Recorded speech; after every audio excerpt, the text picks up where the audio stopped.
Hello. All right, good afternoon. It's 5 to 4, which means it's almost movement snack time. 5 minutes to go-ish, which gives us 5 minutes of preamble, gives me time to say hello, all of you who are catching up after the event, perhaps the after party, without the balloons and the alcohol, of course, goes without saying. Perhaps you're on a late catch-up. Perhaps you're coming backwards because you've done the end first and you're coming back to catch the beginning. Who knows? Any manner of ways in which you can join this broadcast, back to front, inside out or upside down. Upside down is not advised, but you know what I'm saying. Take from this movement snack what you would like. And please help me out with this preamble. Andy Scott, yes, you're stalking me. Go away. Get off of my phone. Be off with you, man in Portsmouth. Don't really mean that. Funnily enough, Andy, I've just got an invite to invite you to this call. Needless to say, I've ignored that. Christine Rowland, thank goodness I've got someone sensible watching. Directed at Andy Scott, who's not quite so sensible sometimes. Good afternoon, Bex. Antlers Park. Got your antlers on, George. Come on, Super G. George is, of course, Super G is referring to my pre-message, my nudge prompt me pre-message of two little deery antlers in a doorway. If you don't know what I'm talking about, you need to scroll back after this event and go and see that message in that picture. Jane Andrews, good afternoon. Miss Perry, good afternoon. I think someone else flew up my screen that I've missed. I'm so sorry. Please say hello. Let us know where you're at. I'm very pleased you've joined as well, Christine. Great to have you. Penzance has arrived. Port Albert's in. Portsmouth is in the shape of Andy Scott. Newport is in the shape of Debbie Lawrence. What else? Oh, crikey. Andy's putting me off. Go away. Get off my phone, Andrew Scott. Deb Lawrence, say something sensible. What have you been up to this afternoon, please? So headlines from the movement snackers, if you would like. Are you giving yourself a good ticking off from the calendar? Are you ticking off your movement snacks? Oh, back to front. Sorry, can't be getting fingers and thumbs going. That's first. Is that being sensible, Christine? Dropping in to say good day to get you all started on the way. D. O'Brien, I owe you a scan and an email, and we're going to sort that out right tonight. Very sorry, I've been off on all kinds of things today. D, I haven't forgot to do what I said I'd do for you, and I'm going to do it today after this. So good day, good morning to you, D. TT's telling me she's freezing. Turn the heating up, we'll put a jumper on. Or Tracy Taylor, get going on this Cirque boost with us now, in which case you probably want to take a layer off when you get a little bit warm with all this sway and stretch. Kelsey Sprintle's in. I say Sprintle, she's a Leverton now, is Kels, hasn't changed your name. Maddie's in, Daggers Duo, perhaps it's Daggers Uno, with or without Ruby, who knows? Who knows, Uno or Duo? It is freezing, says Deb Lawrence. It is a bit nippy under the armpits, isn't it? Hello, Bex and everyone. I don't know why I said under the armpits. That makes no sense at all. See, Margaret Hamilton is not quite so cold today where she is. So it's obviously a regional thing. Margaret, good afternoon. Good to have you. If you did see my pre-message, I've given a bit of an insight, an inkling into our new sway and coordination sequence starting today. And I've given it the glamorous title, so far, a working title, of Dusting the Night Away. Now, for those people that know me, they'll know that I'm really not an avid duster at the best of times. And no dusting will actually take place during this sway. Just to be clear, I want to put that out there. It will be 4-year wedding anniversary. 4 years. Of course, yeah, January. I kind of remember end of month-ish, Kels, I think, isn't it, for your wedding, Aniv? Good afternoon, Diane Edwards. Vivian Bolton's arrived. Oh. Thank you, Dee. I had a really busy 30 seconds today taking down Christmas decorations. all of 30 seconds to get them down and out the way. No, don't switch off at the dusting. It's just a turn of phrase, and you'll know why, I think, when we get there. Any last headlines? 30 seconds to go. Margaret Wood, I can see you watching. Maddie's freezing as well. My crikey, everyone's freezing. We need to get circ boosting and moving a bit, I reckon. About 30 seconds to go. Perhaps. Sit or stand, you know the drill, or maybe you're new. I think I've had about 6 or 7 new movement snack mates join us either yesterday or today. So if this is the first time you've tuned in to this, any second now we're going to get going with the movement snack. That was the preamble. That was, as you could see, us saying hello, what we've been up to, talking a little bit of nonsense just to get us in the zone. But any minute now we're going to get going. So have a chair if you are planning on opting for some seated alternatives. Hello Jane, hello Pat. And if you are opting for standing options, do have some secure external support close by. This, just for fingertip touch if you would need. It's for you to decide whether you're going to go up or down, and any posture position in between. So have a good look at the movement first and decide if it's the one for you to give a go today. What's Vivian saying? I missed it. Something about dusting. I'm putting a log burner. Adil's in. Carol's in. Come on, 3, 2, 1. Good afternoon. It's Bex. I forgot my name. What's my name? Bex Townley from Later Life Training. About to deploy your third movement snack today into your device and hopefully into your moving parts and supporting parts. The aim of the game is to add additional movement minutes to your day over and above anything else you're already doing. Hello Wendy, good to see you. So if you are after some additional moving minutes with feeling and meaning, come on, let's get going. Feeling and meaning, movement minutes. Are you ready, steady? Chair here. Give me 2 seconds and I will give you the seated prompts. Here's the standing prompts. Starting position is everything. It's everything about everything. Feeling steady, confident, a little bit more upright than you normally do. So increase the distance between the top of your hip and the bottom rib there. Activate the posture muscles to better help this transfer of weight now from one leg to the other. Check your feet are about hip width apart. That should feel comfortable to you. And start this steady march activity. So this is our circulation boosting. Lasts about 2 and a bit minutes. Start steady and stay steady. Your pace, not mine. As you can see here, I've got this external support close to hand, fixed, not going anywhere. Maintaining this upright posture. Once I've got the rhythm going in the legs, I can start to add in an arm. If you've got the support to the side of you and you need that there, that might restrict you. So you're better off taking a steady turn, picking up the feet and having that external support in front of you so that you can switch between left and right arms and then bring it together. If you're confident, freely standing, it might look something like this. Once you've found that rhythm, just stick with it. It doesn't get any faster. It's the consistency of that movement for a couple of minutes we're after. Here's your sit prompts. From back of chair position. An active posture is what we're after here. So lengthen, sit taller, move away from the back of the chair, and you may decide to just start your arm march here. Do a little bit of right arm, do a little bit of left arm, just to feel your way around your comfortable rhythm and bring it together as and when you're ready.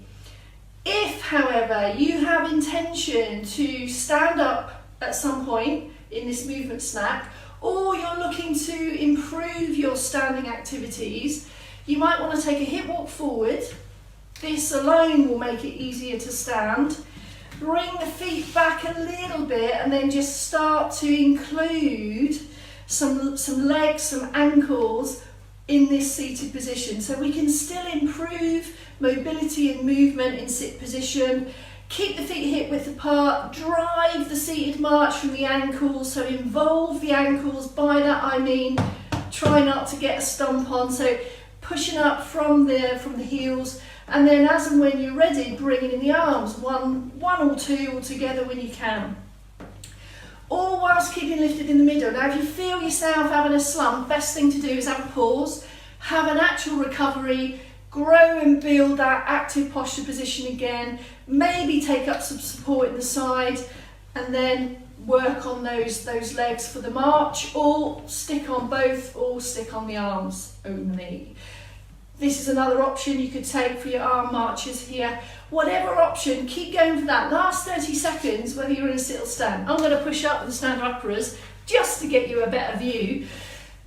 Now over and above the shoulders and the ankles and the hips and the active posture, what we really want from this circ boost is this light lift from the heart rate and a couple of deeper breaths, and then take a pause. So just enjoy those deeper breaths, and you should feel and see from me that deeper breaths again require more movement, so more activity, all of our respiratory muscles drawing in those deeper, bigger breaths. We're not breathless and we're not out of breath. We've lightly lifted that heart rate, and now we're ready for the next part of the movement snack, which at 4 p.m.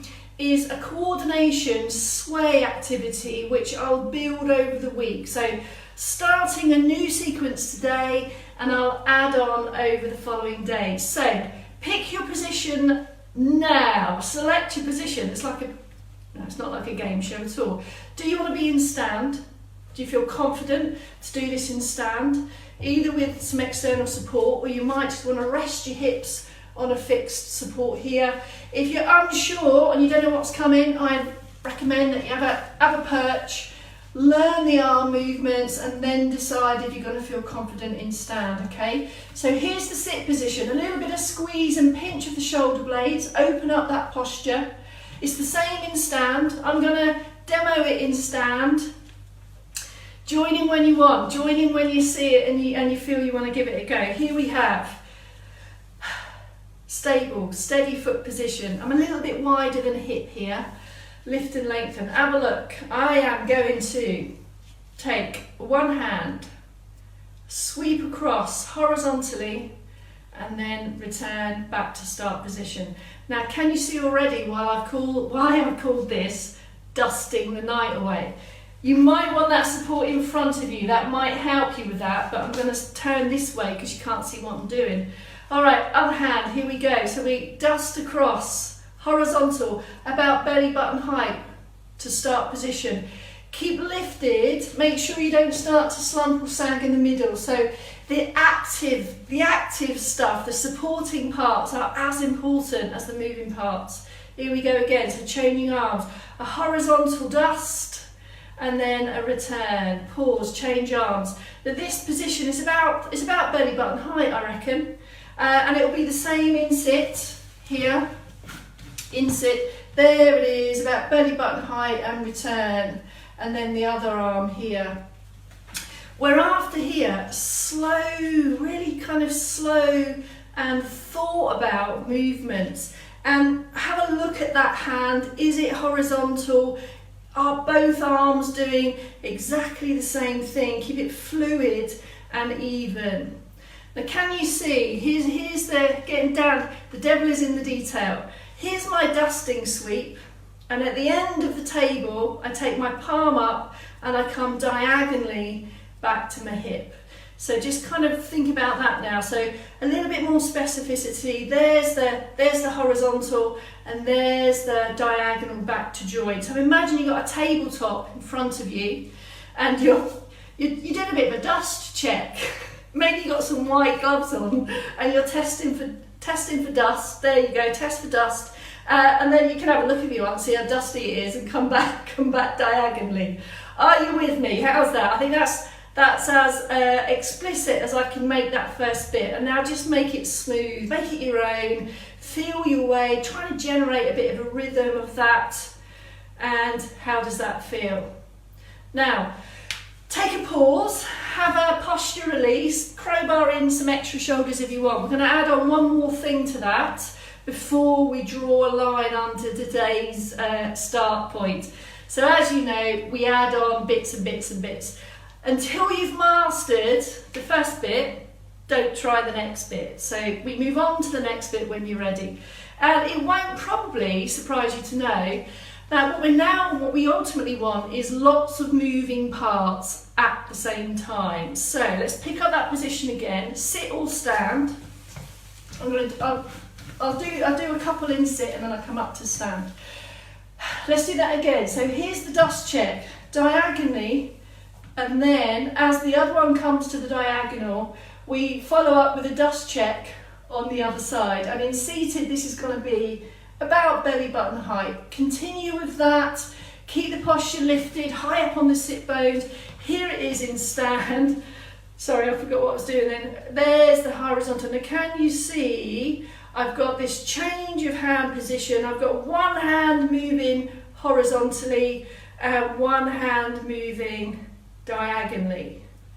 Now, feel your way around that. Try to have a check, have a glance, watch your own hands to see that they're doing what you want them to do. Are you sweeping across that tabletop? And you'll start to feel a little bit of trunk turn perhaps, depending on how far across the tabletop you go. All right, take a pause. End of the first part of the sway.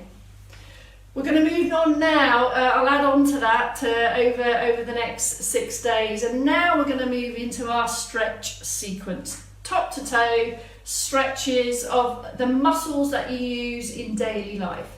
We've already done a little bit of preparation through the posture. Can I suggest you crowbar in a bit of freestyling on the shoulder rolls?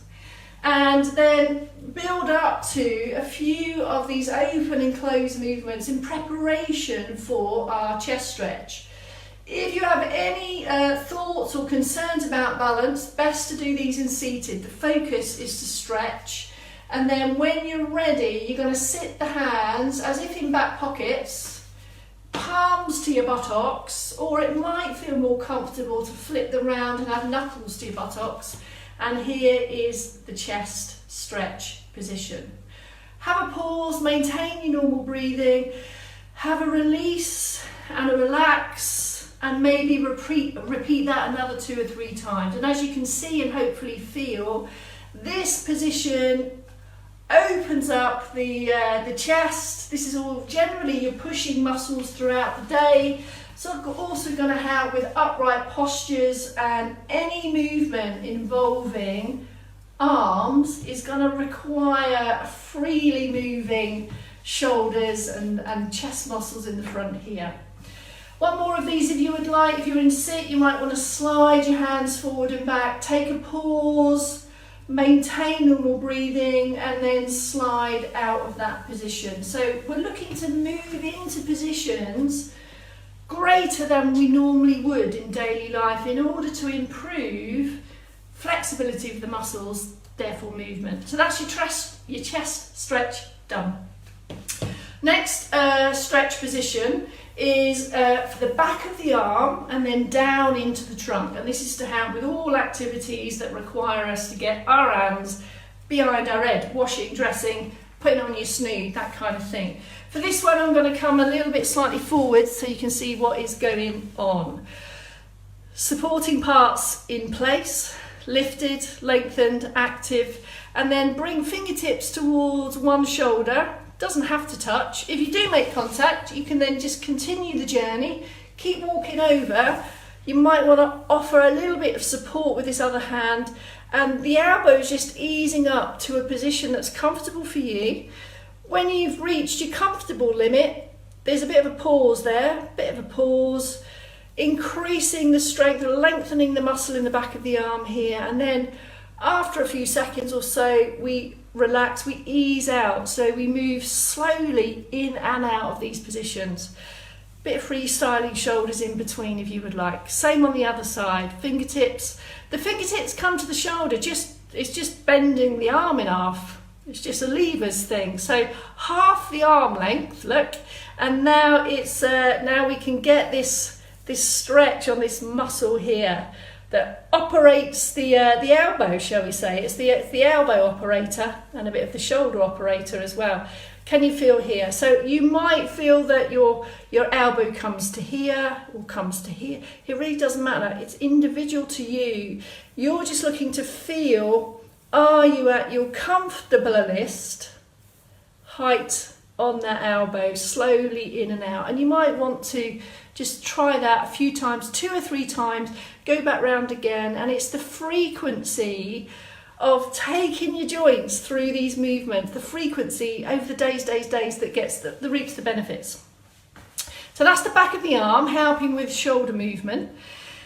Of course, for high activities, reaching arms up or even mobilising in bed or pushing yourself up from floor, for example, we need some mobility and movement in the trunk as well. So the next one extends really that back of arm stretch. First bit again, ease the arm up. And now if you can, and if comfortable, go for an extra reach just for a couple of seconds, have a shift out here and then come back out. When I say a couple of seconds, that is quite significant. So we don't need to stay up there for ages. Take the elbow up and then add the extra reach. And can you see I've increased the movement now, literally through the whole of my rib cage.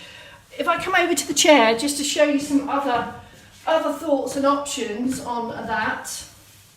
If you're in a chair with arms, you can use that to your advantage. So supporting arm on the chair, take the other arm up into that position, and you might want to take a reach and a bit of a sideways bend into that supporting arm. Slow in, slow out, have a little pit stop here, grow the posture again, slow in, elbow up, reach, add a little bit of squeeze into that supporting arm there. So can you see it's a couple of seconds, it's momentary. Other options could be here, taking a lift and a shift here. Can you feel we're looking to get some length and extension all the way down the sides of the trunk muscles to help with forward grab and higher reach and grab activities. All right, so that's chest, back of arm and trunk. So now we're into 2 significant stretches of the legs, the back of the thighs and the calf. If legs are not on your radar or you prefer to continue to work on trunk and arms, just repeat those stretches through round again and just stay with us for the company if you like. Or you might want to go back to doing a bit of a rehearsal of your tabletop dusting the night away. You choose. For now, we're going to take back of thigh stretch first. Hip walking forward in the chair. If you know the standing option for this, by all means continue with that. I'm going to take through the seated one today. Lift and lengthen. So by that I mean if you feel you're kind of rocked back a bit on your coccyx, can you do something about that? So can you shift the pelvis so you sit high up on the sit bones and then take out one leg. I don't mean take your leg out, you know what I mean? Extend the leg. Here's the checks. This bent leg here. Heel is on the floor. It's not doing random things under the chair. Foot is flat, heel is on the floor. This extended leg, the foot is relatively relaxed and the knee is off the lock. So just take it off the lock for comfort. Other arm here on the bent leg. Lift and lengthen. We want this straight, strong, supportive spine. Try saying that. And then from the hips, we hinge and just ease forward. So can you see I'm easing forwards on a fairly straight back, chest is lifted, my gaze is forward, and I'm just creeping my way down, literally creeping my way down, and I'm looking to feel a sensation on the back of the thigh here. It should be doable, kind of comfortably uncomfortable. That's really what a stretch sensation is. And as you can see and feel, improving the flexibility of this muscle will help with movement at the hip, and it will help you get down to lower levels, ankles, feet, toes, shoes, socks, picking up objects from the floor, etc. Slowly in and slowly out, pick that leg in, a little bit of extra foot pump, Repeat or go to the other side. Checks again, lift and lengthen, unlock the knee, unlock the foot, hand on the bent leg. Can you see that my head and my chest stay fairly lifted and I'm hinging, I'm not bending, I haven't bent my back at any point, I've hinged from the hips and creeping down. Again, you might get to the knee, you might feel you can get to the top of the shin or the middle of the shin, you might feel you can creep down to toes and feet. Comfortably we're after here. Go for the pause at that end range comfortable position. Feel that sensation, sensational stretch on the back of the thigh. Can you feel it? Can you feel it? And then slowly come out. Now these stretches we tend to do at 4 p.m. at the end of day when we've been active, when the muscles have been, joints have been doing stuff. Your muscles will respond much better if they've been moving, if they're a little bit warmer. That's why that bit of circ boost is really vital really for any of these movement snacks. So if you've been sat for a long time, best not just have a stretch. Get up on your feet or move around in active sit, get some movement going, get some warmth into the muscles and then have a stretch. It's a great one if you've been out for a walk, having a pit stop at a park bench perhaps to have a stretch. I've got one more stretch for you to do, calf stretch. I'll give you the sit options first and then the stand options. The first bit's relatively the same. Extended leg, upright posture, knee off of the lock just for comfort, and then look at the foot and then pull the toes back. Literally just try to squeeze and pull those toes back towards the shin as you push the heel forward. Can you feel the tension on the lower leg, the back of the lower leg? That's that calf stretch, that's the calf muscle on stretch. Such a vital and helpful one to support walking and stride length. Slowly in, slowly out, maybe repeat, don't forget to do both sides. You will also feel on this one, as that toe comes back, you might feel quite a lot of effort and activity around the shin. And if you think about it, that's because those are the muscles that are pulling the toes back. Not only is this critical for getting length in the calves here, but those are the muscles that are constantly picking up our toes as we walk to clear the floor and to increase stride length. So the back of the thigh and these calf muscle stretches really directly influence and support successful walking and stride also. All right, here's your standing options for that calf stretch. Use external support. Only take this standing option if you know that you feel confident on your feet and confident to change the foot position to here. Back heel is down, toes are forward facing, lift and add an extra squeeze here through the buttocks so you'll have a stretch down the front of the hip also. If you want a crowbar in an extra upper side, you can, just for a couple of moments and then come out. Peel that heel off, have a little bit of foot pedal and change. I'm going to change my support here to just show you again. Guide yourself into this backward step, so ball of foot first and then literally roll through the foot so you can feel exactly what's happening. At any point, if you don't feel that heel is going to make it comfortably, you come slowly out, make the stride smaller and then go again. Take your time. One of the reasons why we want to go slowly in and out of these positions is so that you can control every part of that and feel what's happening. That's it. Got to finish with some Beck's hugs. Wrap around underneath and over the top. So we've got some extra upper back stretch here. So this, you're going to feel this as the shoulder blades stretch. The muscles kind of stretch apart. There, keep the head lifted. That stretch there is for upper back. That, folks, is your 4 p.m. movement snack. We dusted the night away. Well, not really the night away. It was a few minutes, wasn't it? So we're going to continue with our dusting tomorrow. I'll add on to that sequence tomorrow. Stay with it. That's it. Movement snacking fans, dusting fans. No dusting was had, don't worry. And I will see you tomorrow at 4. Back with Chaos on the AM tomorrow morning. Well done, everyone. Great to have you. Thanks for all your interactions and comments on this group. It's a complete joy as ever, and I'll see you all tomorrow. Bye for now.